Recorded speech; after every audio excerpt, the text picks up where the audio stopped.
Hola, mi nombre es Nicolás, soy docente del Departamento de Bioquímica y en esta oportunidad vamos a discutir las principales características bioquímicas de la digestión y absorción de macronutrientes.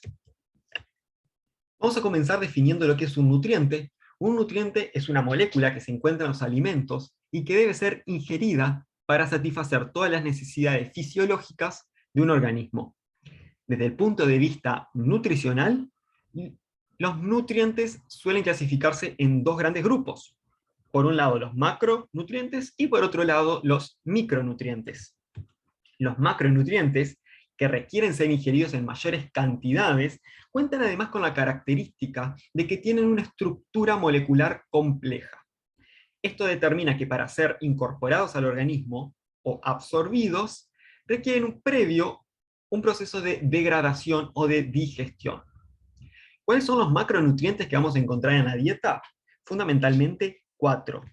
Los glúcidos, la fibra, que si bien en su mayoría, desde el punto de vista bioquímico, son glúcidos, por sus particularidades en la digestión y absorción, y además por sus implicancias en la salud humana, suelen clasificarse como un macronutriente diferente. Además vamos a tener a las proteínas y los lípidos. El otro grupo de nutrientes son los micronutrientes, que como su nombre lo indica, tienen una estructura molecular más sencilla y además se requieren en mucho menores cantidades. Los micronutrientes son dos, las vitaminas y los minerales. Con este panorama vamos a comenzar en esta instancia, únicamente describir la digestión y la absorción de macronutrientes, y ustedes en otro teórico van a discutir el rol nutricional de macro y de micronutrientes. Entonces, en este sentido, vamos a describir la digestión y absorción de glúcidos, de lípidos, de la fibra y de las proteínas. Vamos a arrancar con la digestión y absorción de los glúcidos. Para poder comprender por qué los glúcidos requieren una digestión, primero vamos a tener que analizar cuáles son los principales glúcidos de la dieta. Acá teniendo en cuenta de que nuestra dieta tiene características de una dieta occidental y por lo tanto es la que vamos a considerar a la hora de describir cuáles son los glúcidos principales de nuestra dieta. Pero esto puede variar de acuerdo a cada individuo. La mayor parte de los glúcidos ingeridos corresponden a polisacáridos, y entre ellos, el que representa una mayor cantidad es el almidón.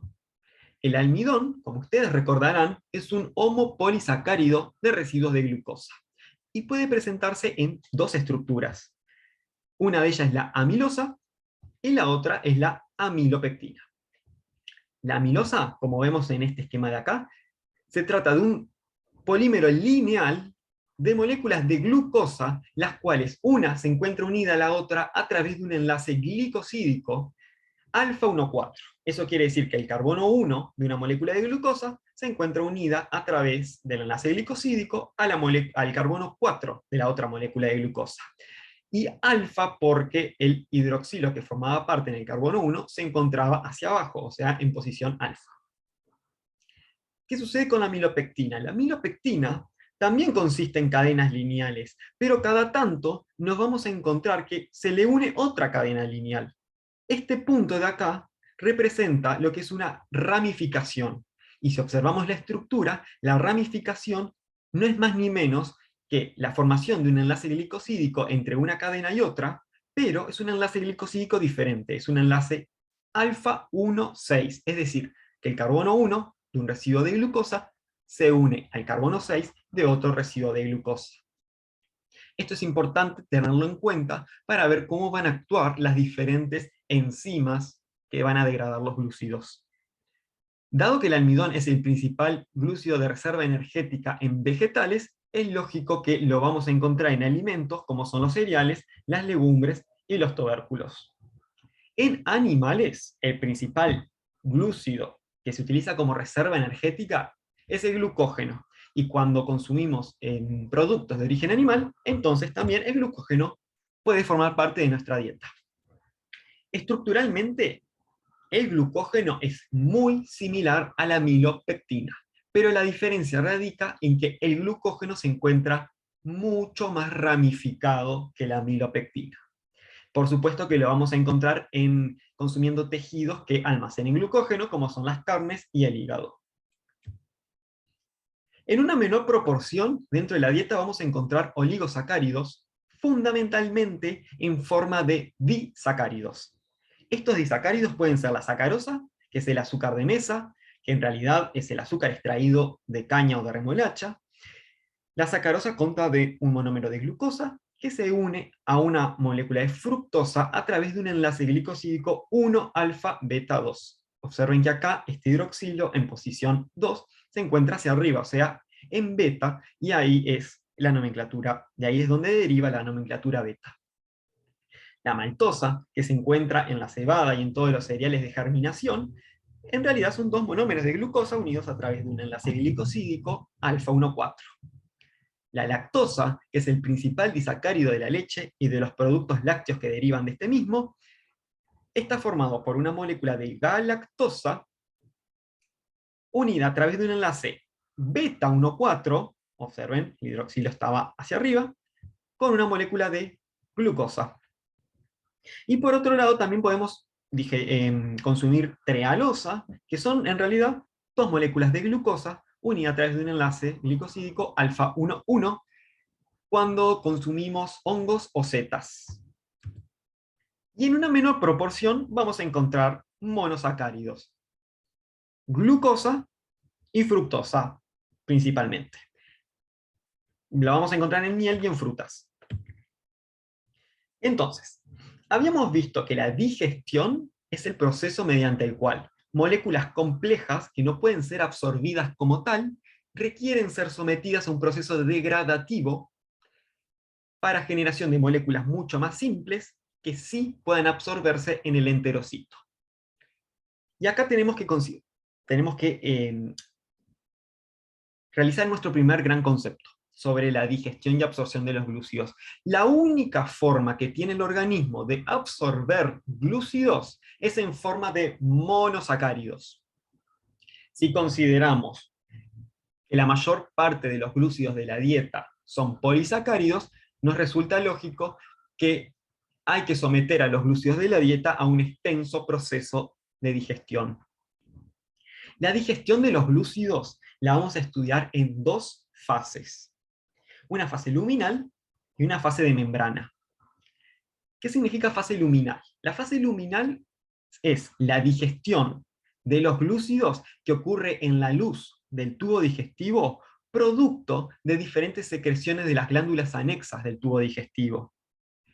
Estas secreciones van a contener enzimas que van a ser las encargadas de la digestión luminal, que en el caso de los glúcidos se denominan glicosidasas o amilasas. La digestión luminal de los glúcidos va a iniciar en la boca por acción de la alfa-amilasa lingual y posteriormente va a continuar recién en el duodeno, cuando va a actuar la alfa-amilasa pancreática. Los productos de digestión de estas dos enzimas van a ser disacáridos, trisacáridos o oligosacáridos, es decir, que no pueden ser absorbidos aún y que por lo tanto se requiere un proceso de digestión mayor. Ese proceso de digestión lo va a continuar la fase de membrana. La fase de membrana consiste en la digestión de estos productos que se generaron en la fase luminal mediante diferentes oligosacaridasas que se encuentran insertas en la membrana apical del enterocito o en todo el borde en cepillo del enterocito. Ahí se van a generar los monosacáridos que sí van a poder ser absorbidos. Entonces, vamos a describir la fase luminal y luego la fase de membrana. La fase luminal, como habíamos dicho, es la fase en donde van a actuar las enzimas secretadas hacia la luz del tubo digestivo, que para la digestión glucídica son alfa-amilasas, alfa-amilasa lingual o alfa-amilasa pancreática. Ambas son muy similares, tanto en estructura como en función, pero varían en cuanto a su importancia. Si bien la alfa-amilasa lingual inicia la digestión de los glúcidos en la boca, una vez que yo genero el bolo alimenticio, lo degluto y llega al estómago, el pH ácido del estómago inactiva la alfa-amilasa lingual. Es decir, que la digestión por alfa-amilasa lingual es bastante limitada. La mayor parte de los glúcidos se digieren en el duodeno tras acción de la alfa-amilasa pancreática. Acá les muestro la estructura de la alfa-amilasa pancreática. ¿Sí? Estas estructuras son sacadas del banco de datos de proteínas. Cada proteína tiene un código. Si ustedes pueden ir al banco de datos de proteínas, insertan este código, los va a llevar a esta estructura en donde van a poder ver con mayor detalle la estructura de esta proteína y además van a poder obtener diferente información. Observen acá que dentro de la estructura se aloja el sitio activo, que es en donde se representa esta cavidad, ¿sí? Y acá se encuentra alojado, en este caso es un inhibidor, pero va a representar el sustrato del glúcido que va a ser degradado. Si hacemos un zoom, vamos a encontrar nuevamente el sitio activo, el glúcido acomodándose, acá se marca en azul el enlace glicosídico que va a ser hidrolizado, y acá observamos los aminoácidos que constituyen el sitio activo. Estos son aspartatos, por lo tanto esta es una hidroxilasa dependiente de aspartato, una glicosilasa dependiente de aspartato. Bien, vamos a poner como ejemplo la digestión del almidón, que es el mayor constituyente de los glúcidos en la dieta. Vamos a ver qué pasa cuando la alfa-amilasa actúa sobre el almidón. La alfa-amilasa es una enzima que lo que hace es hidrolizar enlaces glicosídicos alfa 1,4, pero no todos.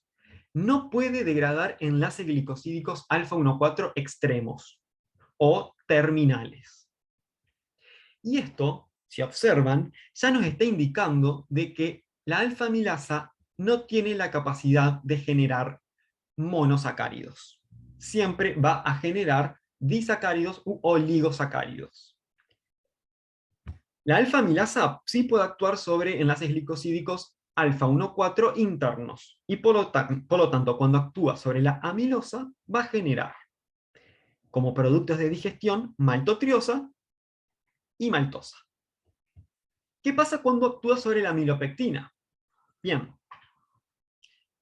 Cuando actúa sobre la amilopectina, la alfa-amilasa es incapaz de degradar el enlace alfa 1,6 de las ramificaciones.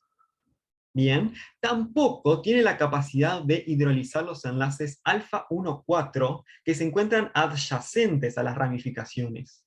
Entonces, ¿qué puede generar? Puede generar maltotriosa y maltosa cuando actúa sobre el resto de la cadena que se encuentra alejada del punto de ramificación, y va a generar un oligosacárido que contiene a la ramificación y a los enlaces glicosídicos alfa 1,4 adyacentes. Este oligosacárido, que contiene el punto de ramificación, se denomina dextrina límite, y por lo general contienen entre 5 a 9 monómeros de glucosa. Por lo tanto, la alfa-amilasa pancreática genera maltosa, maltotriosa y dextrinas límite, no genera monosacáridos, y por lo tanto, para digerir completamente los glúcidos, o en este caso particular, el almidón, para digerirlos completamente a monosacáridos, vamos a requerir de un proceso de digestión adicional. Y ese proceso de digestión adicional lo vamos a encontrar en la segunda fase de digestión, o la fase luminal, que se desarrolla, o sea, nos transportamos a la membrana apical de los enterocitos. En la membrana apical de los enterocitos vamos a encontrarnos con una serie de proteínas integrales de membrana que tienen actividad enzimática oligosacaridasa. Estas enzimas van a ser las encargadas de terminar de digerir los oligosacáridos a monosacáridos. ¿Bien? Entonces, ¿qué vamos a encontrar? Vamos a encontrar que tanto el almidón como el glucógeno, que fue degradado por la alfa-amilasa, va a generar maltoligosacáridos, que eran la maltosa y la maltotriosa, y las alfas-dextrinas límites, que van a terminar siendo degradadas por estas oligosacaridasas de la membrana del enterocito. Además, recuerden que ingeríamos otros disacáridos como sacarosa y lactosa, que también requieren ser degradados por enzimas específicas. Entonces vamos a ir viendo en qué consisten estas oligosacaridasas. En primer lugar, vamos a tener a la lactasa. La lactasa es una oligosacaridasa que tiene la capacidad de hidrolizar el enlace beta-1,4 de la lactosa. ¿Qué genera? Tras su actividad, genera galactosa y glucosa, dos monosacáridos que pueden absorberse. Tenemos que degradar sacarosa. ¿Quién degrada la sacarosa?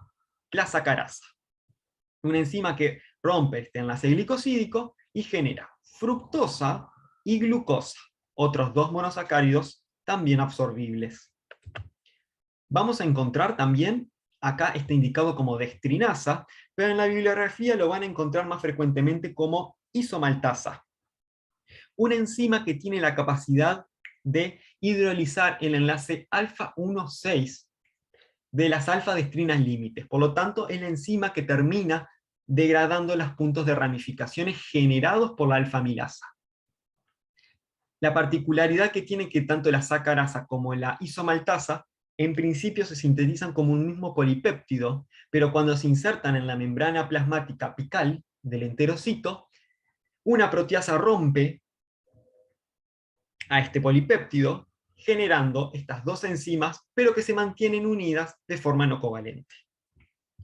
Por último, vamos a encontrar la glucoamilasa, que también es popularmente conocida como maltasa. Esta enzima va a degradar los enlaces alfa-1,4 de la maltosa o de las maltotriosas para generar glucosa, que va a ser a continuación también absorbida. De esta forma, esta segunda fase de membrana terminó la digestión de los glúcidos y generó los monosacáridos, que ahora sí están disponibles para su absorción. La enzima lactasa tiene una particularidad, y es que fisiológicamente, durante el periodo neonatal y la primera infancia, la lactasa se expresa en altas concentraciones a nivel intestinal. Esto es debido a que durante este periodo, ¿no?, la leche es uno de los principales alimentos, ¿no? La leche que contiene una gran cantidad de lactosa, como ya habíamos mencionado. Sin embargo, a medida que el ser humano se desarrolla y pasa a la edad adulta, ocurre un hecho fisiológico de que la expresión de lactasa disminuye. A tal punto que muchas veces disminuye que a varias personas se les dificulta la degradación de la lactosa, debido a que justamente pierden la expresión de lactasa en el enterocito. Esto es un hecho fisiológico, pero determina que ciertas personas desarrollen una condición médica conocida como intolerancia a la lactosa, que en algunas oportunidades puede ser sintomática. De hecho, si hay intolerancia suele ser sintomática y genera varias molestias como diarrea, distensión abdominal o flatulencias. Este hecho se da para la mayor parte de la población. Este hecho de la disminución de la expresión de lactasa. No necesariamente se desarrollan los síntomas en todos los individuos, porque eso va a depender de qué tanta lactasa remanente quede. ¿Por qué traemos esto acá? Porque lo interesante es que existen poblaciones, particularmente en el norte de Europa, ciertas poblaciones de África y de Asia, en donde existen mutaciones que determinan que la expresión de lactasa se mantenga constante incluso en el periodo adulto.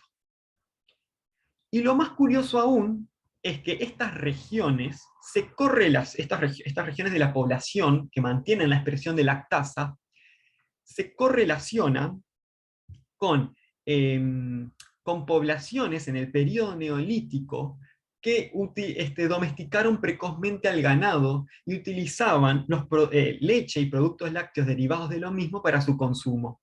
Es decir, de que el mantenimiento de la expresión de lactasa en el periodo adulto surgió como una mutación genética y como un mecanismo evolutivo para poder seguir utilizando la leche como alimento durante la etapa adulta, que convengamos que es un alimento que desde el punto de vista nutricional es importante. Entonces, van a haber poblaciones que tienen déficit de lactasa y va a haber poblaciones que no tienen este déficit de lactasa.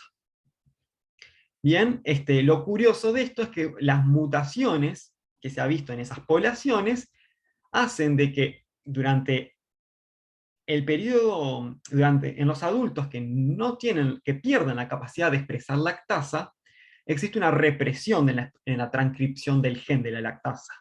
Pero en los adultos que mantienen la expresión de lactasa, la mutación determina que se genere un nuevo sitio de activación de la transcripción y por lo tanto pueda seguir generándose lactasa. Acá les dejo un artículo en donde revisan muy bien todo esto que estamos comentando, e incluso podemos encontrar un mapa interactivo en donde podemos marcar país por país, ver la prevalencia de tolerancia a la lactasa, perdón, de tolerancia a la lactosa, ¿sí? Y por ejemplo, acá les saqué unas capturas de que Uruguay tiene una prevalencia alta de intolerancia a la lactosa o una baja prevalencia de tolerancia a la lactosa.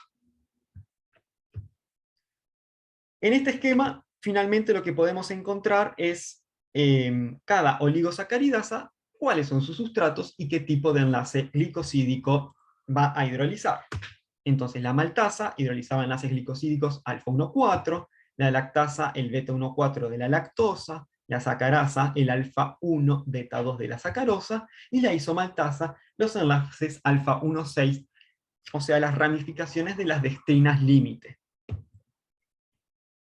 En suma, entonces, el glucógeno y el almidón van a digerirse en una primera fase luminal, producto de las alfa-amilasas pancreáticas y salivales, a maltosa, maltotriosa y dextrinas límites. Estos productos de digestión, junto con la sacarosa y la lactosa ingerida, van a continuar degradándose en la fase de membrana por las oligosacaridasas del borde en cepillo, para terminar generando los monosacáridos absorbibles.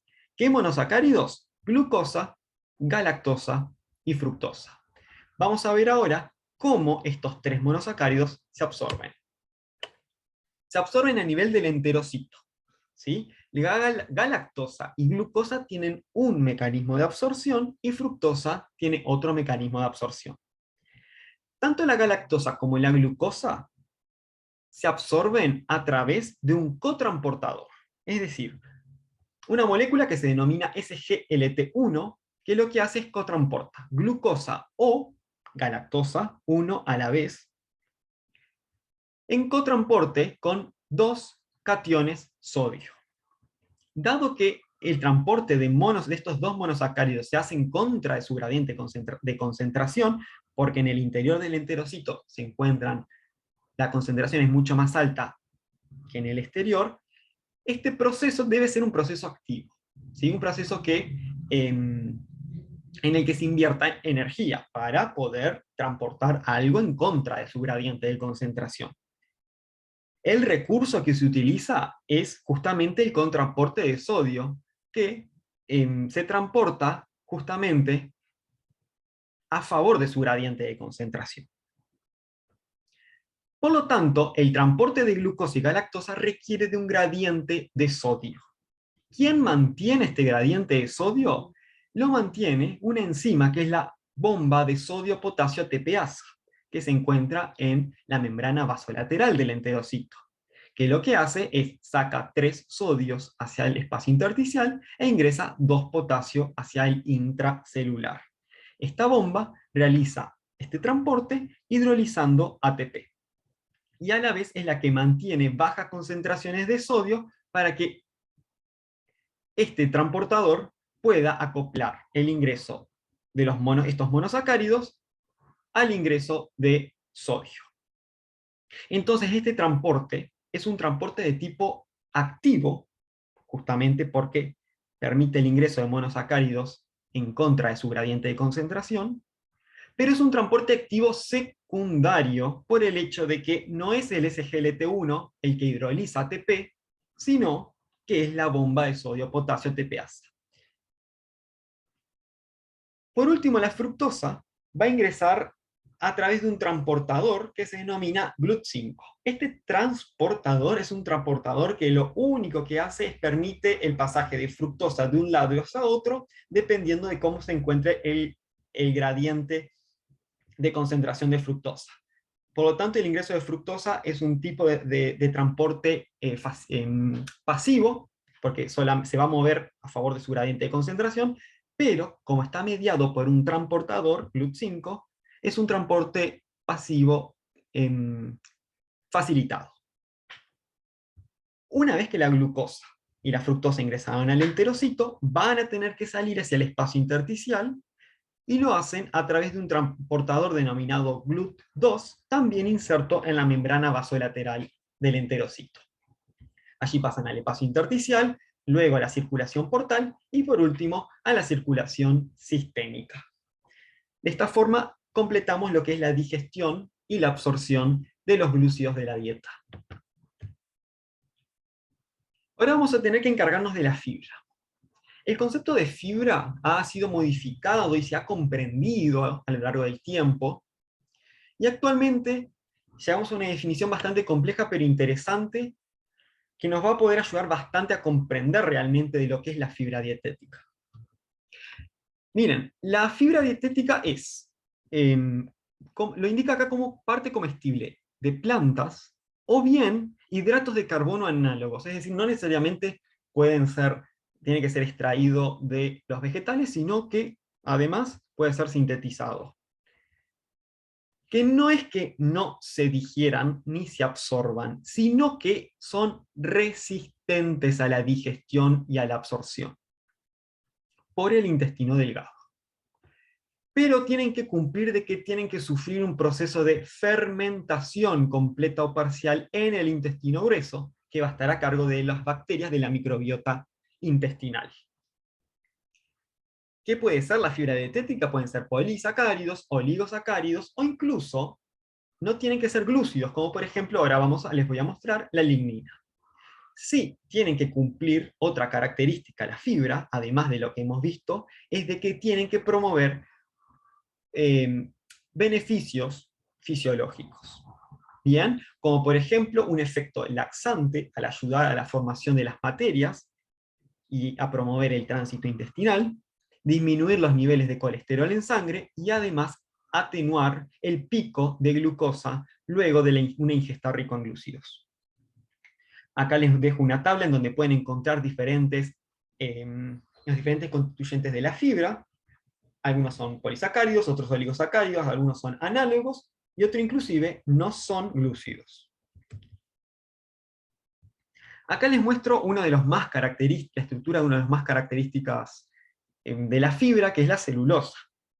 La celulosa, al igual que la amilosa, es un polímero lineal de glucosas, pero la particularidad es que en la celulosa el enlace glicosídico es beta 1,4. Y eso ya hace que cambie de cómo se orientan las moléculas de glucosa en esta estructura lineal. Se orientan de tal forma de que se favorece la formación de enlaces de hidrógeno entre glucosas y entre glucosas de polímeros adyacentes. ¿Y esto qué hace? Esto hace que la celulosa se compacte de forma mucho mayor que el almidón. Y esa compactación determina dos cosas. La primera es que sea mucho más insoluble.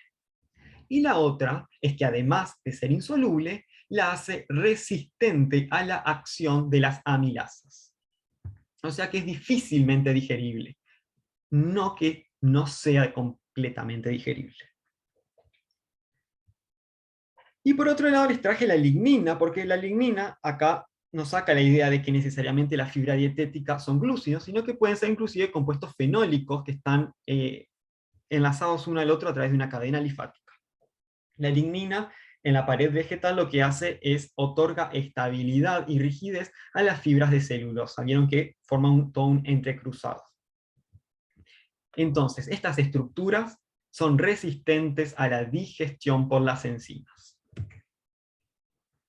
Pero una vez que llegan al colon, pueden sufrir fermentación por la microbiota bacteriana.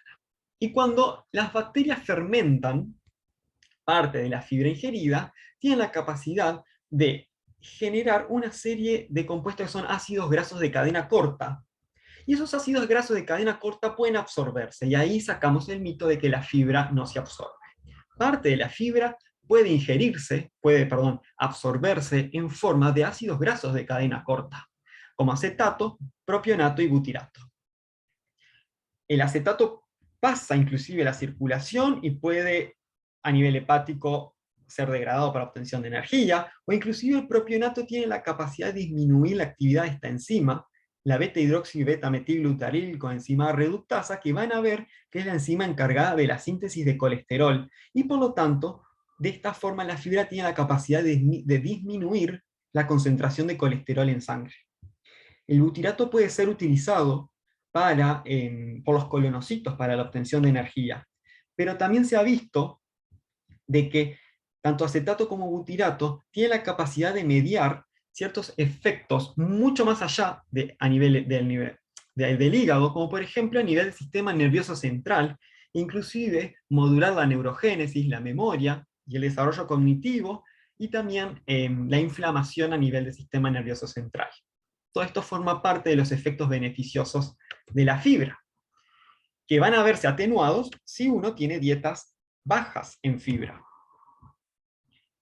Perdón.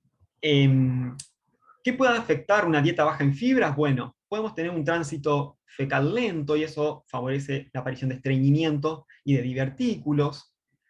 O bien, justamente, la fibra, una de las cosas que hace es disminuye la absorción de glúcidos y de colesterol. Y esto puede ser un arma de doble filo, pero está visto de que las dietas pobres en fibras favorecen la aparición de obesidad, diabetes y dislipemias, y por todos estos factores de riesgo cardiovasculares. Inclusive pueden alterar la fermentación bacteriana. Una disminución en la producción de estos ácidos grasos de cadena corta favorece la aparición de enfermedades inflamatorias intestinales, y además la fibra tiene la capacidad de reducir la absorción de tóxicos y de cancerígenos, y por lo tanto una disminución del consumo de fibra se encuentra relacionada a la aparición de cáncer colorectal. Muy bien, vamos a pasar ahora a la digestión y absorción de proteínas, ¿sí? Las proteínas que vamos a digerir pueden ser proteínas que nosotros consumamos en los alimentos, o sea, proteína exógena, pero también tenemos que considerar que parte de la proteína que hay que digerir es en realidad endógena. Bien, producto de todas estas secreciones de las glándulas hacia el tubo digestivo. La digestión de proteínas también va a requerir de ciertas fases, así como la de glúcidos, pero vamos a tener una tercera fase adicional. Vamos a tener en principio una fase luminal, ¿sí?, en donde las proteínas van a ser degradadas por diferentes proteasas que se secretan hacia la luz del tubo digestivo. La digestión de proteínas va a comenzar en el estómago, ¿sí?, por acción de una proteasa denominada pepsina, y luego va a continuar en el duodeno por acción de un arsenal de proteasas que va a secretar el páncreas. Producto de la fase luminal se van a generar algunos aminoácidos que pueden ser absorbidos, pero la mayor parte de la fase luminal genera oligopéptidos. Y esos oligopéptidos, así como tal, no pueden absorberse, porque lo único que se absorbe de la digestión de proteínas son los aminoácidos, los dipéptidos o hasta tripéptidos, no más grande que eso. Por lo tanto, los oligopéptidos deben continuar degradándose. Nuevamente nos vamos a encontrar con una fase de membrana. Esta vez en la membrana lo que nos vamos a encontrar son diferentes proteasas de membrana que digieren los oligopéptidos a dipéptidos, tripéptidos o aminoácidos. Recordemos que acabé de mencionar que dipéptidos y tripéptidos pueden absorberse. Y entonces, una vez que son absorbidos dentro del enterocito, ¿sí? Van a ser sometidos a la tercera fase, que es la fase intracelular de digestión, en donde proteasas intracelulares digieren dipéptidos y tripéptidos a sus aminoácidos correspondientes. De esa forma, lo último que se termina siempre absorbiendo son aminoácidos, pese a que no necesariamente es lo que se absorbe por el enterocito a través de su membrana apical.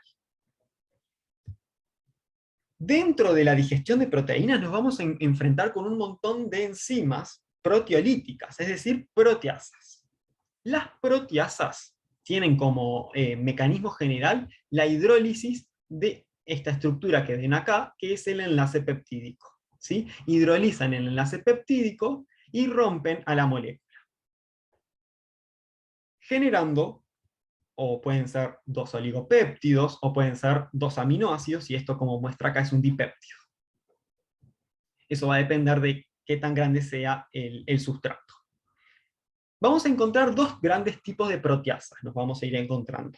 En primer lugar, endopeptidasas. Las endopeptidasas, como su nombre le indica, solo hidrolizan enlaces peptídicos internos. ¿Bien? Mientras que las exopeptidasas solo hidrolizan enlaces peptídicos extremos. Y pueden cortar del lado amino terminal, entonces son aminopeptidasas, o pueden cortar del lado carboxilo terminal, entonces son carboxipeptidasas. Con esto vamos viendo que las endopeptidasas no generan aminoácidos libres. Las únicas que pueden generar aminoácidos libres son las exopeptidasas. Muy bien. ¿Cómo comienza la digestión de proteínas? La digestión de proteínas comienza en el estómago, en donde, como ustedes ya vieron en fisiología, cuando los alimentos ingresan al estómago se va a inducir la secreción gástrica. La secreción gástrica que va a tener un componente ácido, que es de ácido clorhídrico, y además un componente proteico, enzimático, que es el que nosotros ahora vamos a discutir en mayor profundidad. Las células principales ante determinados estímulos como gastrina, acetilcolina o secretina tienen la capacidad de secretar pepsinógeno. ¿Qué es el pepsinógeno? El pepsinógeno es una proteasa, pero que se encuentra inactiva. ¿Esto qué quiere decir? Quiere decir de que, si bien tiene la capacidad de hidrolizar enlaces peptídicos, hay una región de la misma proteína que se encuentra ocluyendo el sitio activo. Es lo que está acá en color verde y se denomina péptido de activación. Este péptido ocluye el sitio activo y por lo tanto el pepsinógeno no tiene la capacidad aún de hidrolizar enlaces peptídicos.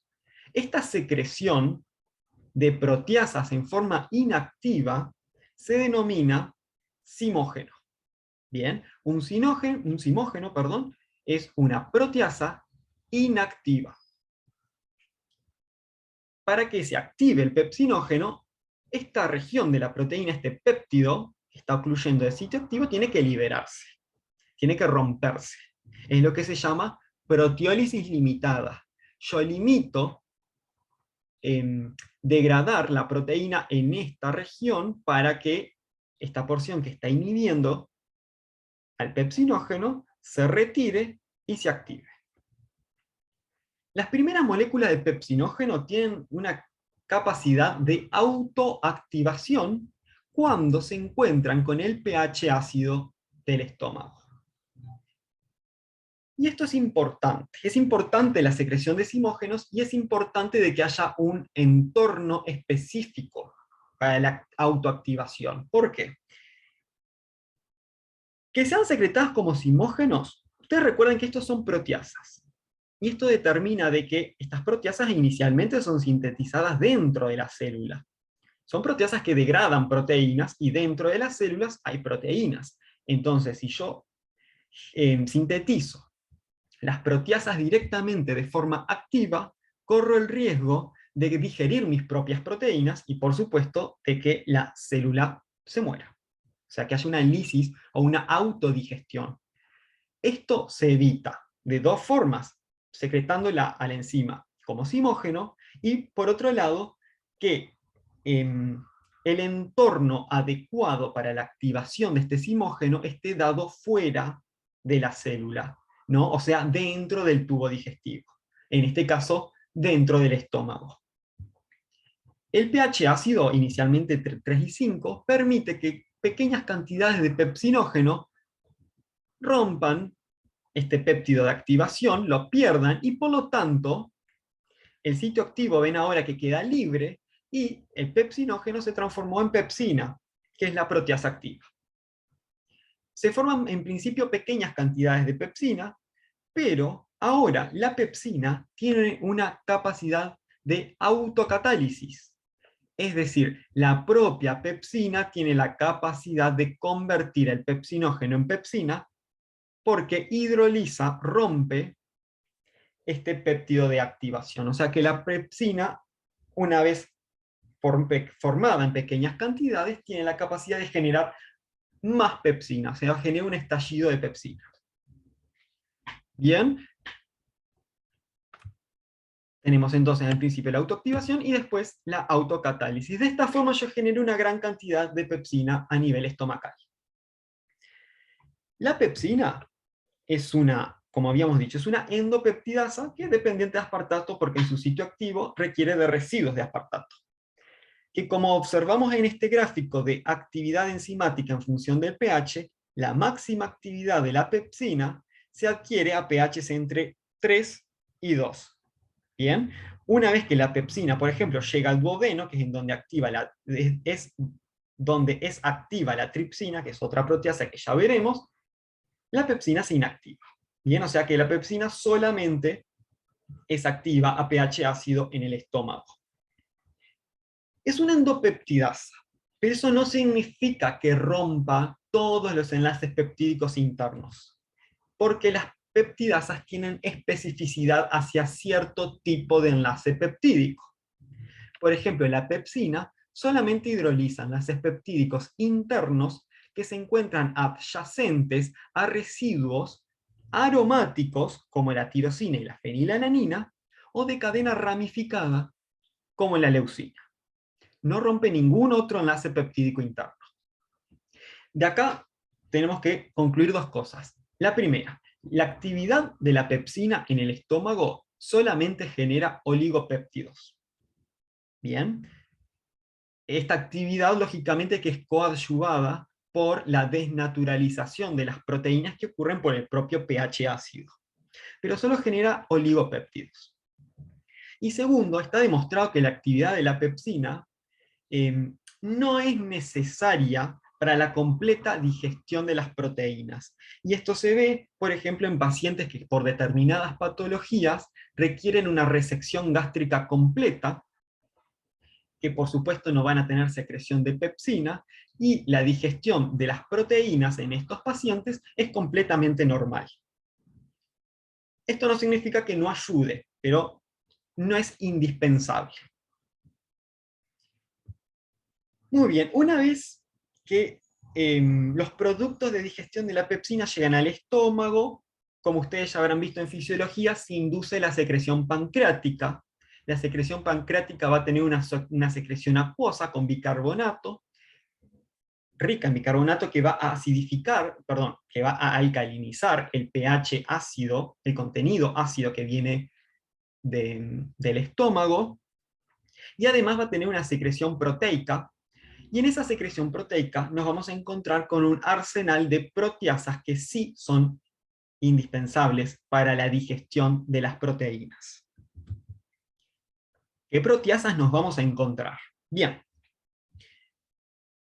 Al igual de como para el pepsinógeno, la secreción de proteasas por parte del páncreas se realiza siempre en forma de simógenos. O sea que se secretan de forma inactiva y se activan recién en la luz del duodeno. Nuevamente, esto es con fines de protección del propio órgano, o sea que no haya una autodigestión del páncreas. ¿no? Esta es una condición clínica muy frecuente que ustedes van a ver en un futuro, que es, por ejemplo, la pancreatitis. Se secreta tripsinógeno, bien, quimotripsinógeno y proelastasa. Todas estas son endoproteasas que requieren siempre de una activación, también siempre por proteólisis limitada.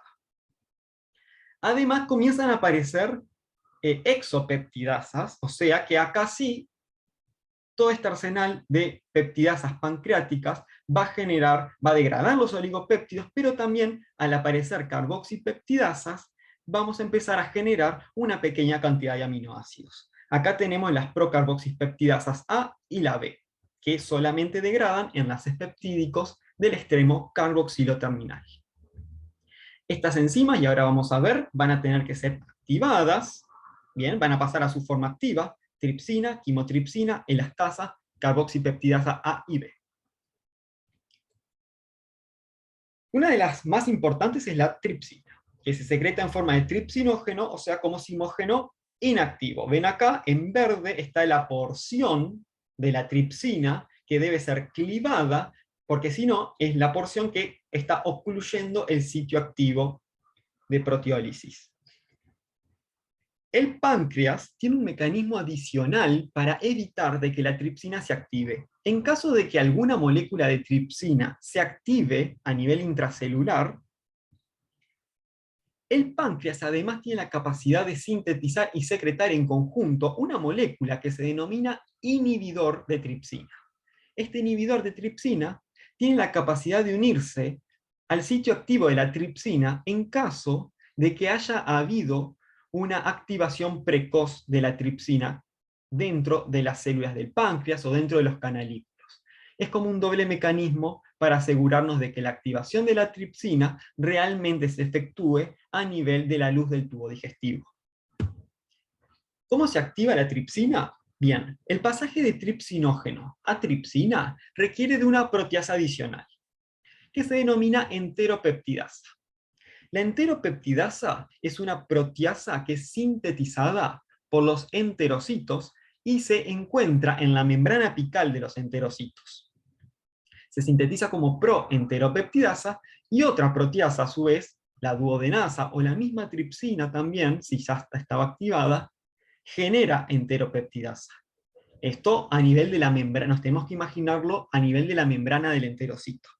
Y allí el tripsinógeno se transforma, se cliva, se rompe esta porción, el sitio activo queda expuesto y se transforma en tripsina. A su vez, al igual que como veíamos para la pepsina, hay un proceso autocatalítico de que el propio tripsinógeno puede catalizar su propia activación a tripsina. A su vez, la tripsina va a ser la encargada de activar todos los otros simógenos. ¿Sí? La quimotripsina, la proelastasa y las procarboxipeptidasas. Y de esta forma se activan todas las proteasas dentro del duodeno y en la luz del tubo digestivo. Tripsina, quimotripsina y elastasa son endopeptidasas. Bien, todas tienen en común de que se llaman proteasas dependientes de serina porque su sitio activo y el residuo catalítico es una serina. Como se observa acá en esta imagen, acá tenemos una proteína que se insertó en el sitio activo, y acá tenemos en verde un enlace peptídico que es el que va a ser hidrolizado por la serina. Nuevamente, no hidrolizan todos los enlaces peptídicos internos, sino que son específicas para enlaces que se encuentran adyacentes a determinados residuos. Bien, la tripsina para aminoácidos con carga positiva, la quimotripsina para aminoácidos aromáticos y neutros, y la elastasa que es específica para la elastina, una proteína del tejido conjuntivo, y hidroliza enlaces peptídicos adyacentes a aminoácidos alifáticos que son pequeños en volumen. Entonces, ¿qué hemos visto hasta acá? Hemos visto que la enteropeptidasa es la encargada de activar el tripsinógeno a tripsina, que la tripsina tiene la capacidad de activar el resto de los simógenos. La actividad de la digestión luminal de proteínas en su conjunto genera un 30% de aminoácidos libres, que fueron generados por las carboxipeptidasas, y un 70% de oligopéptidos. Recordemos que estos oligopéptidos no pueden absorberse, por lo tanto, tienen que pasar a una segunda fase de digestión, que es la digestión de membrana. En la digestión de membrana, observen de que vamos a encontrar, en vez de oligosacaridasas, vamos a encontrar una serie de peptidasas que tienen una gran diversidad por sus sustratos. Dado que vamos a encontrar una mezcla muy rica de oligopéptidos, el enterocito cuenta con un arsenal muy grande de peptidasas, que hidrolizan diversos enlaces peptídicos internos, pero además aparecen las aminopeptidasas, que hasta este momento no las hemos encontrado. De esta forma, las proteínas que se degradaron a 30% de aminoácidos y 70% de oligopéptidos por las peptidasas de la luz del tubo digestivo, los aminoácidos se absorben y los oligopéptidos se terminan de degradar por las peptidasas de la membrana apical del enterocito a formas que sean absorbibles: tripéptidos, dipéptidos, o bien terminan de degradándose también a aminoácidos. Vamos a ver la absorción de dipéptidos y tripéptidos, que se encuentra mediada por un cotransportador péptido protón. Bien, en este caso la fuerza impulsora para el ingreso del péptido no es el sodio, es el protón.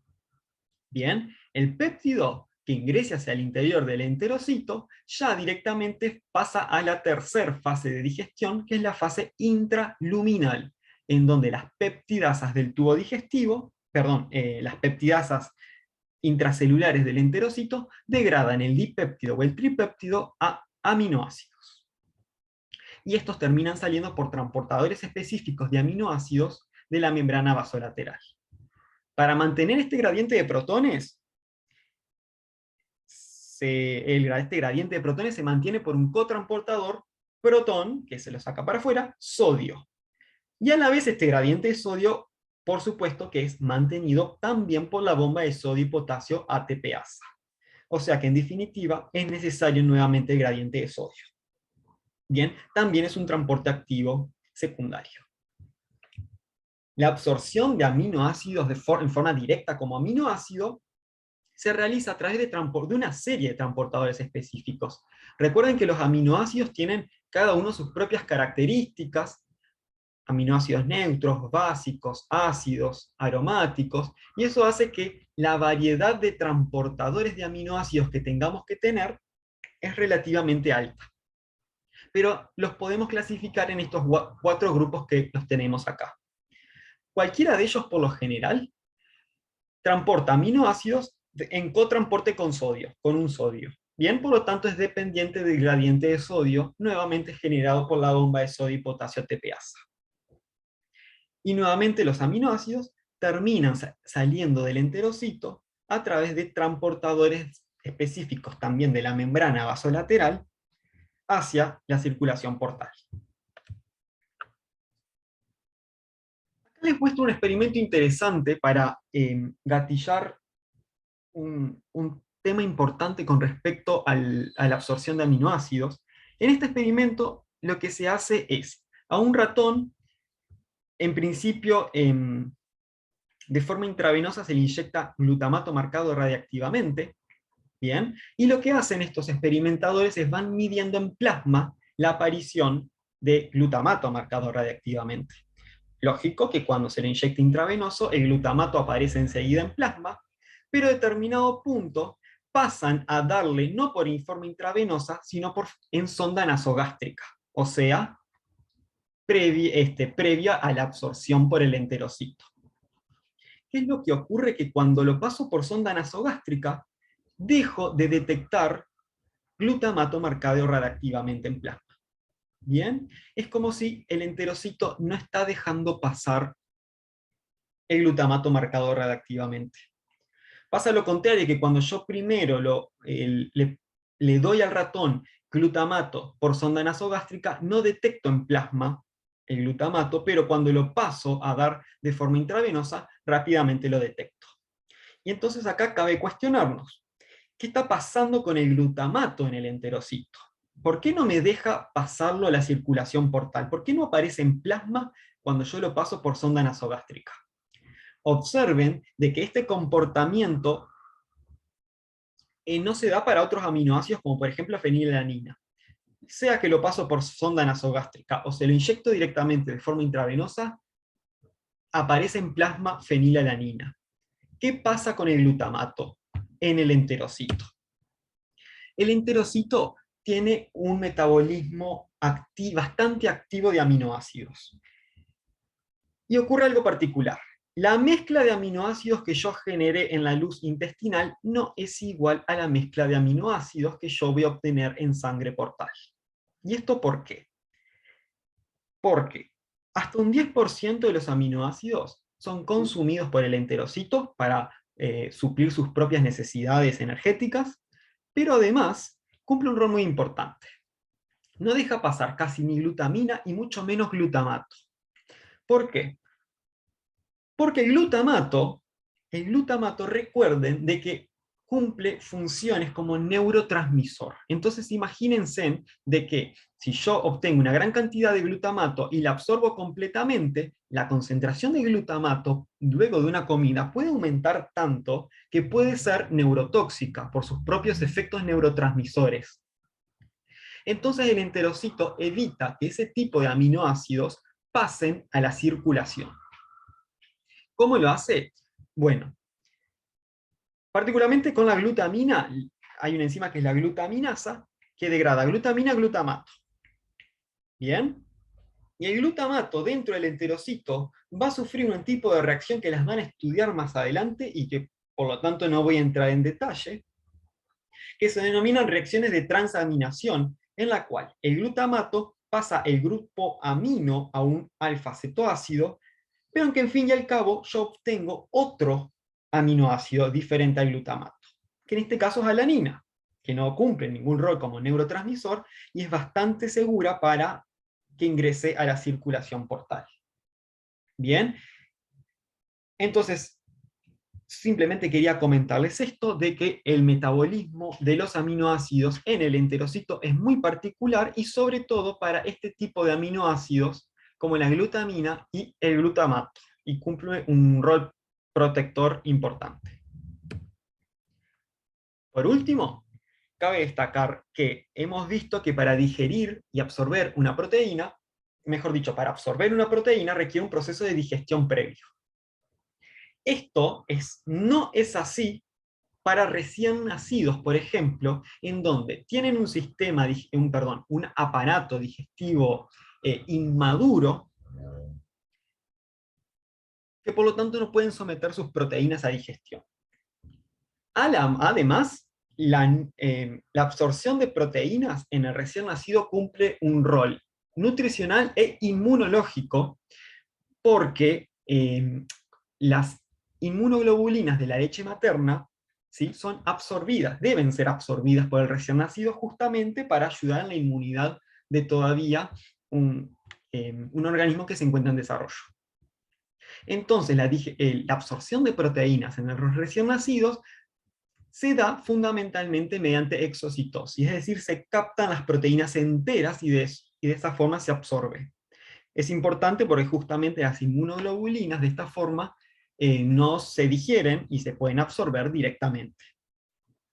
En los adultos este mecanismo rápidamente disminuye y la digestión pasa a ser como la habíamos detallado anteriormente, aunque existen cierto tipo de células, como son las células M, fundamentalmente se encuentran en las placas de Peyer, que lo que hacen, tienen una intensa actividad de endocitar proteínas, pero con fines inmunológicos y no nutricionales. Muy bien, vamos por último a hablar de la digestión y absorción de los lípidos. Los lípidos, ustedes recordarán de que la definición de lípido es toda aquella biomolécula que es insoluble en agua. Que sea insoluble en agua siempre trae un desafío fisiológico, porque las células tienen un medio intracelular acuoso, las células están insertadas en un medio extracelular acuoso. Pero los lípidos son un importante constituyente de las células, y por lo tanto es necesario mecanismos de digestión, de absorción y de transporte de lípidos, pero que tienen que ser sumamente especializados por este hecho de trabajar constantemente en un medio acuoso, pero querer digerir, absorber y distribuir algo que es hidrofóbico. Entonces, es muy interesante cómo el aparato digestivo ha desarrollado estrategias para de alguna u otra forma solubilizar los lípidos de la dieta y a la vez distribuirlos. Dicho esto, vamos a comenzar nuevamente, como habíamos hecho con los glúcidos, a presentar cuáles son los lípidos más abundantes de la dieta. Casi todos los lípidos de la dieta, un 90%, son triacilglicéridos. Que recordarán que un triacilglicérido es una molécula de glicerol que tiene esterificado en sus 3 grupos hidroxilos un ácido graso. Por cuestiones de nomenclatura, les voy a aclarar que van a encontrar en los libros de texto que al carbono 1 se le denomina SN1, al 2 SN2 y al 3 SN3. Esa es la nomenclatura que después vamos a ir viendo para los diferentes productos de digestión. Los ácidos grasos pueden ser saturados o tener dobles enlaces y por lo tanto ser insaturados, y a la vez, si son insaturados, pueden tener una sola insaturación y por lo tanto ser monoinsaturados, o pueden presentar varias insaturaciones y ser poliinsaturados. Bien, lo importante es justamente que tengamos en cuenta, como en la estructura de un triglicérido, obviamente su propiedad máxima, que es la insolubilidad en agua, y los vamos a encontrar en formas de grasas y aceites. Hay otros lípidos más que vamos a encontrar en la dieta, como por ejemplo los glicerofosfolípidos, que fíjense en que difieren de un triacilglicérido porque en la tercera posición encontramos un grupo fosfato que se encuentra unido a un grupo que puede ser colina, o ahí sería fosfatidilcolina, o puede ser etanolamina, y ahí ser fosfatidiletonolamina, etcétera, etcétera. Vean que los glicerofosfolípidos tienen una región hidrofílica y una región hidrofóbica, a diferencia del triacilglicérido que es casi no, completamente hidrofóbico. Y esto ya nos va haciendo una idea de cómo van a ir distribuyéndose los lípidos en el proceso de digestión. Es bastante anfipática, los fosfolípidos. Y luego tenemos al colesterol, que tiene esta estructura particular con estos anillos de ciclopentano perhidrofenantreno. El colesterol no esterificado es anfipático porque tiene una pequeña región hidrosoluble, pero en la dieta la mayoría es la mayoría es no esterificado, pero también puede encontrarse de forma esterificada, ¿no? Donde este hidroxilo esterifica, o sea, se une a un ácido graso, y eso lo hace completamente insoluble en agua. Entonces hay diferencias de solubilidad entre el colesterol no esterificado y el colesterol esterificado. La cantidad de colesterol de la dieta es muy poca. La mayor parte del colesterol del organismo proviene de la síntesis endógena, pero hay y se absorbe el colesterol. Así como había proteínas exógenas y proteínas endógenas, acá también encontramos estos lípidos que son exógenos, pero la secreción biliar, que ustedes ya la vieron en el teórico anterior, y por lo tanto no me voy a detener, encontramos una gran cantidad de lípidos que se van a absorber. Entre ellos están los fosfolípidos, una gran cantidad de fosfolípidos, muy importantes en este proceso de digestión que ahora vamos a ver, y el colesterol no esterificado.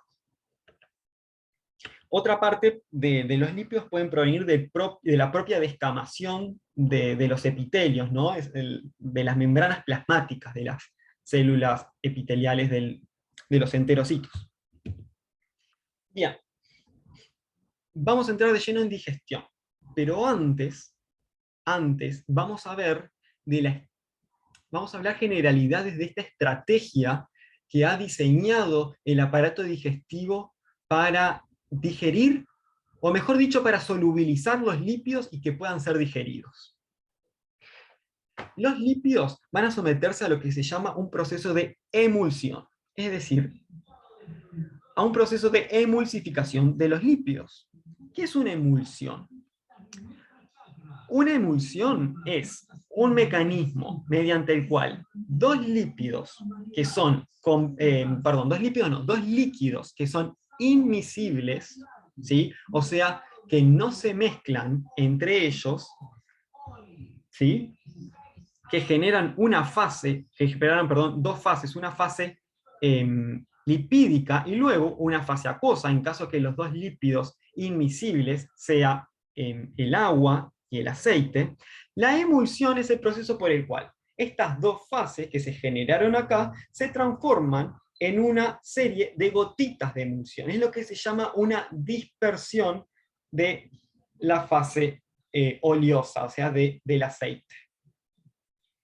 Esto, por lo tanto, es una emulsión. Es la formación de las gotitas, de estas pequeñas gotitas de emulsión de los lípidos que conforman una de las fases inmiscibles. ¿Bien? Entonces, ahora, una vez que sabemos lo que es una emulsión, cabe preguntarnos cómo es posible que el aparato digestivo genere una emulsión. ¿Qué necesito yo para generar una emulsión? Necesito dos factores. Un factor mecánico que es generado por el peristaltismo del tubo digestivo. El tubo digestivo, al tener constantemente contracciones, hace que la fase de aceite, o sea, la fase de lípidos, constantemente se batan y eso vaya generando de a poco gotas de emulsión. Y por otro lado, vamos a tener un factor químico, es decir, ese factor químico que va a ayudar a que se generen más gotas de emulsión, pero a la vez va a ayudar a que las gotas de emulsión no vuelvan a fusionarse entre ellas para volver a generar una sola fase lipídica. Bien, este factor químico va a estar dado por una gran cantidad de compuestos que se llaman compuestos anfipáticos, compuestos que tienen la capacidad de interaccionar con lípidos, pero también con el entorno acuoso. Y ahí es donde nace la estabilidad de una gota de emulsión. ¿Qué productos anfipáticos vamos a reconocer? Bueno, fundamentalmente, como les había dicho, los fosfolípidos, por el hecho de tener una gran parte hidrofílica, pero una gran parte hidrofóbica. Y obviamente que la vedette de la emulsión va a ser las sales biliares de la secreción biliar. Pero también van a ayudar a todo esto los productos de digestión lipídica, porque vamos a ver que a medida que los triacilglicéridos se degradan, comienzan a generar productos de digestión que ya no son tan hidrofóbicos, sino que son anfipáticos. Y algunos péptidos pueden unirse. Entonces, ¿dónde se inicia la digestión? O mejor dicho, ¿dónde vamos a empezar también a iniciar la emulsificación? Bien, la vamos a iniciar en el estómago. En el estómago, como ustedes ya habrán visto en fisiología, van a tener toda una serie de contracciones gástricas como propulsión, triturado y retropulsión, en donde va a haber literalmente un proceso de batido. Entonces, cuando llegan los lípidos al estómago, estos podrían perfectamente agruparse en dos fases, acuosa y lipídica, pero el batido gástrico hace que comiencen a generarse las gotas de emulsión. Si yo veo cómo se distribuyen los lípidos en una gota de emulsión, me voy a encontrar de que adentro de la gota voy a tener todos los lípidos que son completamente hidrofóbicos: triacilglicéridos, diacilglicéridos y colesterol esterificado. Pero que en el entorno, interaccionando alrededor de la gota de emulsión, o sea, en la periferia, y interaccionando con la fase acuosa, me voy a encontrar con la porción anfipática, o mejor dicho, con la porción hidrofílica de estos lípidos anfipáticos que recubren la gota de emulsión, que son los monoacilgliceroles, los ácidos grasos, los fosfolípidos y el colesterol libre. Entonces yo acá ya me voy haciendo una idea. Cuanto mayor contracción, más contracción gástrica, más batido gástrico, más gotas de emulsión. Y cuanto más moléculas anfipáticas encuentre en torno a la gota de emulsión, más estables van a ser estas gotas de emulsión.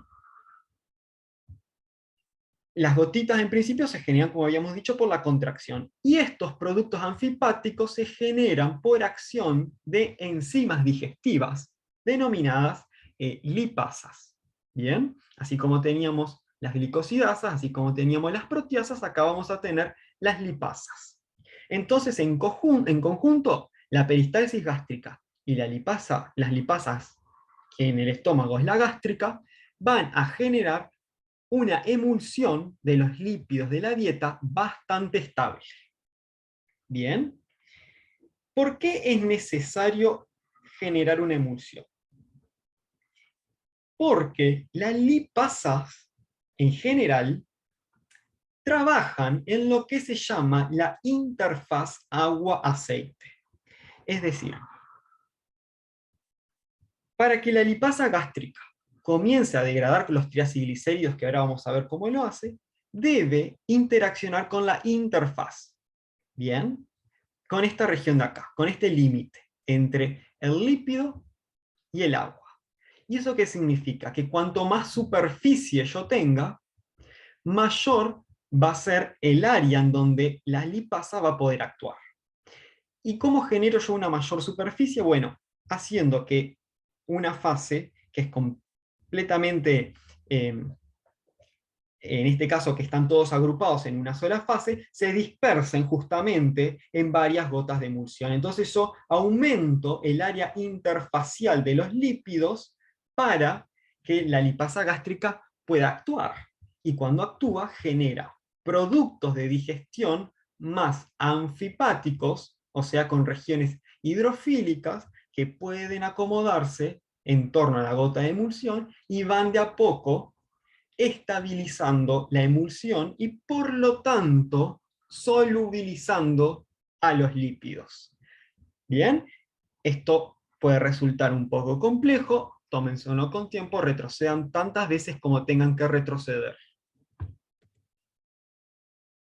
Yendo a la actividad de la lipasa gástrica, es una lipasa que es secretada también por las células principales y actúa sobre los triacilglicéridos. Bien, justamente al actuar sobre los triacilglicéridos, saca lípidos insolubles de adentro para que puedan acomodarse poco a poco hacia el entorno acuoso.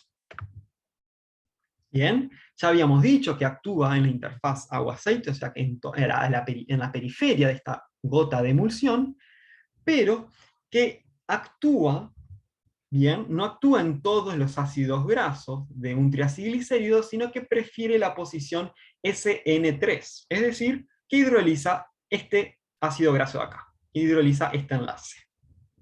Entonces, los productos de digestión para la lipasa gástrica son ácidos grasos y SN1, SN2 diacilglicéridos.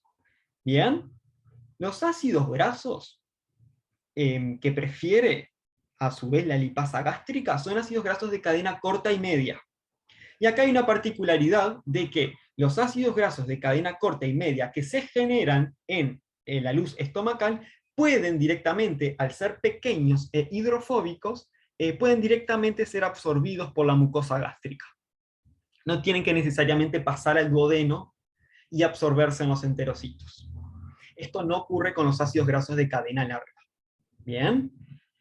El rol nuevamente de la lipasa gástrica no es tan importante como la lipasa pancreática que vamos a encontrar después, pero acá, como indica acá, sí es importante en recién nacidos y en pacientes lógicamente que tengan comprometida la función pancreática. Bien, una vez que estas gotitas de emulsión llegaron al duodeno, vamos a empezar a sumar nuevos factores para estabilizar a la emulsión y seguir solubilizando cada vez más a los lípidos. Y acá se suma el factor más importante, que son las sales biliares. No voy a entrar en detalle porque ya vieron ustedes, ya tuvieron un teórico de secreción biliar, ya conocen cómo se sintetizan y cuáles son las características de las sales biliares. Simplemente mencionarles que son sumamente anfipáticas, tienen una región completamente hidrofóbica y una gran región hidrofílica. O sea que son agentes estabilizadores y agentes solubilizadores de lípidos, ¿no? Lo que se llama comúnmente como detergentes por excelencia. Las sales biliares se van a acomodar en las gotas de emulsión y van a generar un nuevo tipo de agregado que se denomina micela. Bien, la diferencia entre la micela y la gota de emulsión, más allá de que más allá que vamos a encontrar en cuanto a tamaño y forma, la micela tiene sales biliares y las gotas de emulsión prácticamente no tienen sales biliares. Bien.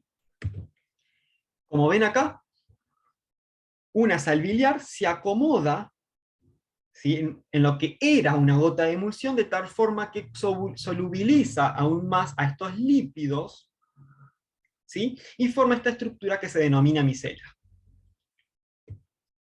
Acá vemos el proceso continuo, en el cual al principio teníamos grandes gotas de emulsión, que inclusive contienen lípidos apolares en su interior y tienen una gran cantidad de lípidos anfipáticos en sus capas, o sea que son gotas de emulsión que a veces se denominan multilamelares, que a medida que va actuando la lipasa gástrica, que va generando cada vez, poco a poco, productos anfipáticos, y voy disminuyendo el núcleo de triacilglicéridos y diacilgliceroles, estos se van acomodando en la periferia, las gotas de emulsión son cada vez más pequeñas, llegamos a un punto en el cual yo obtengo una gota de emulsión unilamelar, y luego, cuando se vuelca la secreción biliar, las sales biliares terminan acomodando la gota de emulsión para formar una micela mixta, la cual tiene sales biliares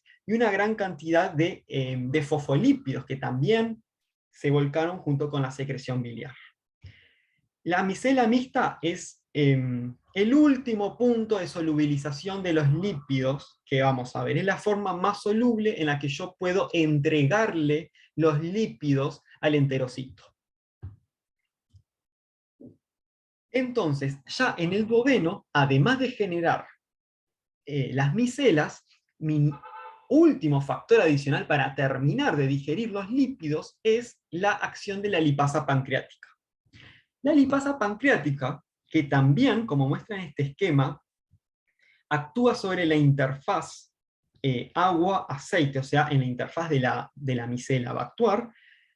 También es una triacilglicerol hidrolasa, o sea que solamente degrada triacilglicéridos, pero fíjense en que tiene un patrón de hidrólisis diferente, porque hidroliza ácidos grasos en posición SN1 y en SN3. Entonces libera mucho más ácidos grasos, que son anfipáticos, y libera monoacilgliceroles, SN2 monoacilgliceroles, que contribuyen aún más a esa cantidad de lípidos anfipáticos de la micela, y sacándome de encima triacilglicéridos que son completamente apolares, completamente hidrofóbicos.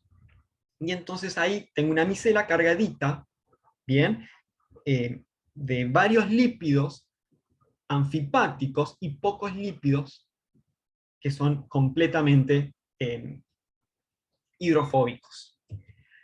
La lipasa pancreática tiene un problema, que es inhibida por fosfolípidos, que en la micela hay mucho, por ácidos grasos, que en la micela hay mucho, y por altas concentraciones de sales biliares, que hay muchas. Entonces, ¿cómo hace la lipasa pancreática para actuar ante tantos inhibidores que hay en la micela? Este problema es sobrellevado porque el páncreas, además de secretar todas estas enzimas, secreta una proteína que se denomina colipasa.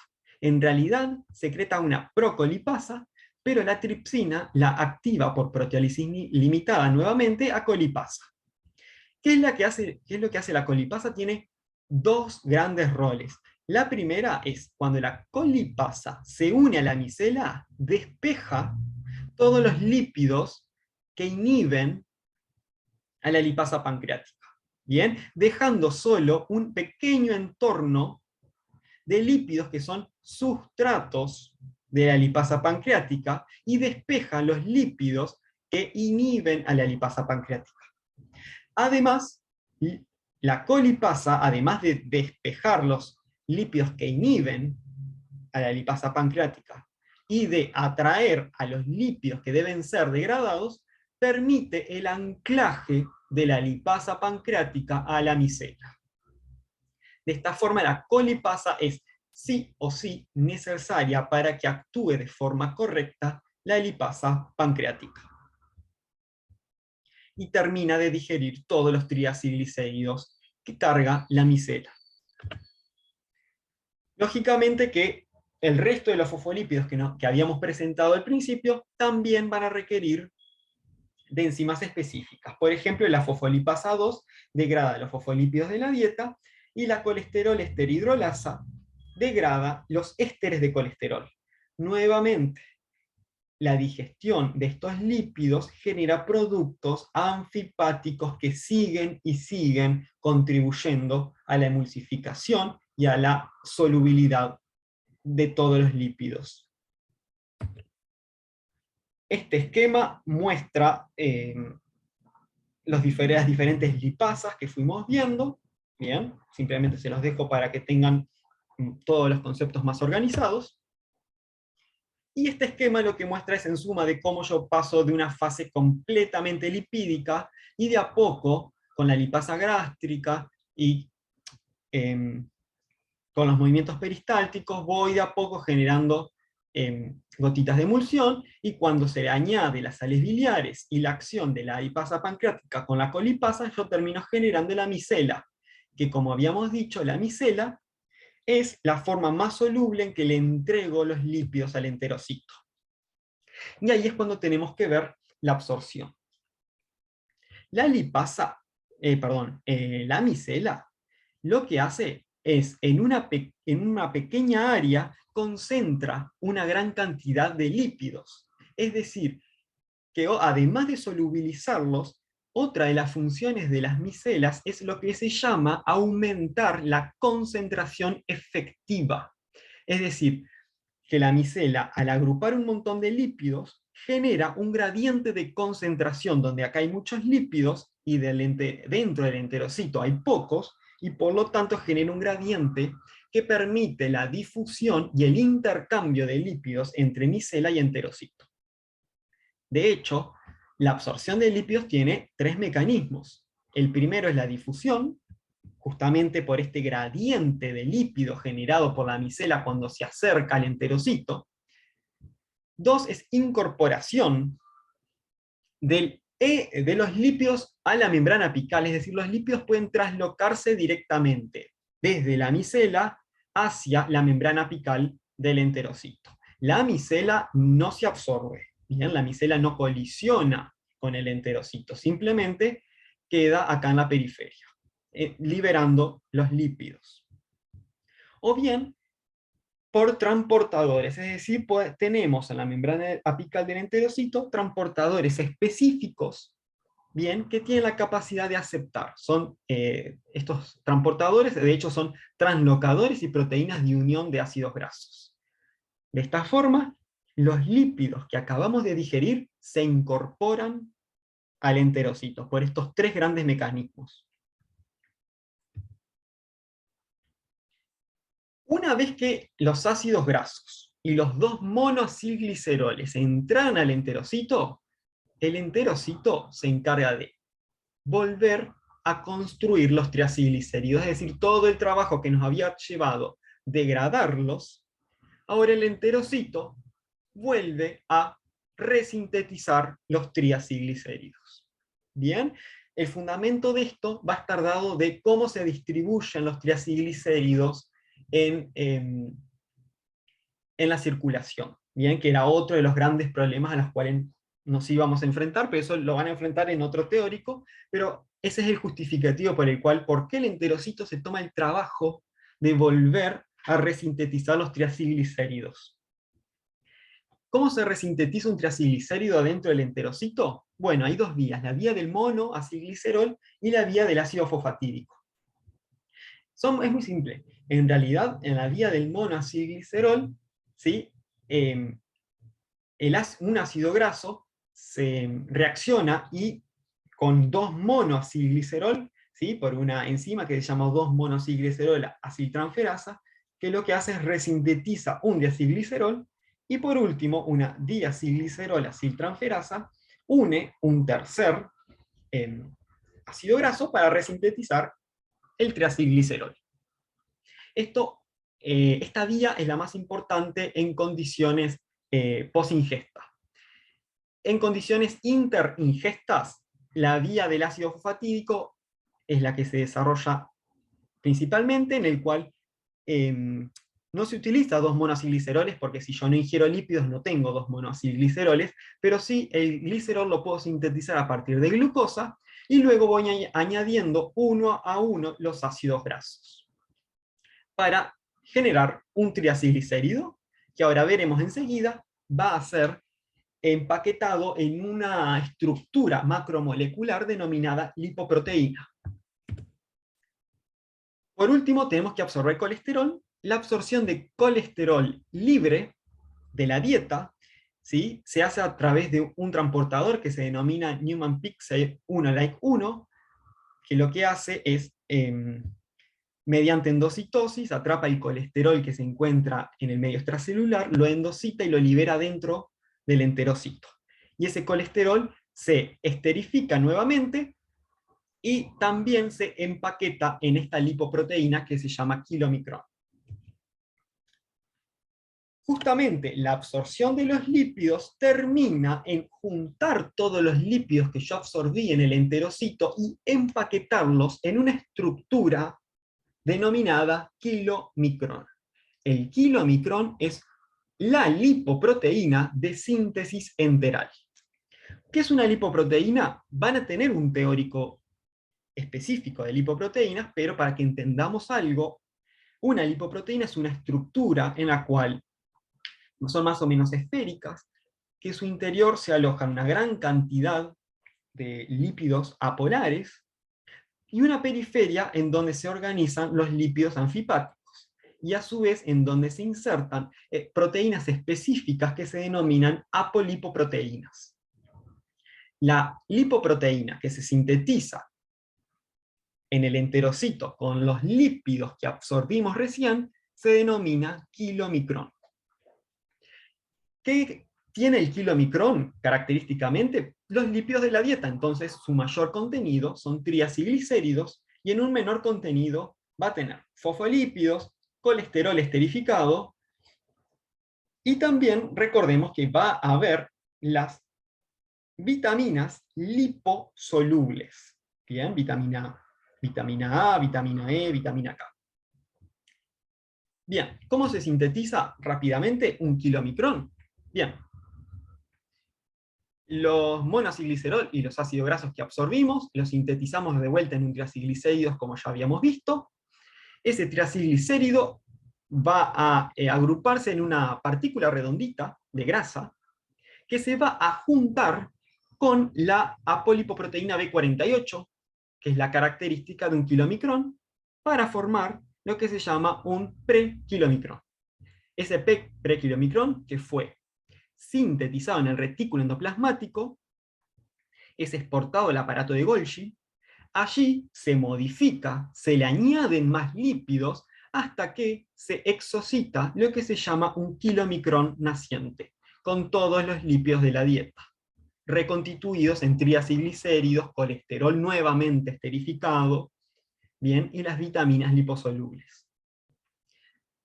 Este kilomicrón naciente no se secreta a la circulación portal, se secreta a la circulación linfática que irriga ricamente todo el intestino, y allí, una vez que los linfáticos confluyen, se vuelca los kilomicrones que provienen del enterocito a la circulación sistémica a través del conducto torácico. Entonces, de los linfáticos viene este kilomicrón que acabé de sintetizar en el enterocito, y que una vez en circulación va a madurar, bien, va a recibir otras alipoproteínas, y una vez que alcanza su estructura madura, va a tener la capacidad de entregarle los lípidos a todas las células del organismo, a la gran parte de las células del organismo. Igualmente, este metabolismo lo van a estudiar bien en el teórico de metabolismo de lipoproteínas. Acá lo importante era concluir en el kilomicrón naciente. Finalmente les dejo la bibliografía. Bien, cualquiera de estos 3 libros está muy bien. El Devlin está muy bien. El capítulo de digestión y absorción del boron está muy bien. Y el Marx también está muy bien, lo único que en el Marx no van a encontrar específicamente un capítulo de digestión y absorción, sino que está todo distribuido en varios capítulos, ¿no? Entonces van a encontrarse de que va a haber una sección de metabolismo de glúcidos, y ahí el primer capítulo se llama digesta-absorción de glúcidos. Después en otras páginas van a encontrar metabolismo de lípidos, y la primer capítulo va a ser digesta-absorción de lípidos. Pero el libro entero contiene perfectamente este tema. Y muchas gracias por su atención.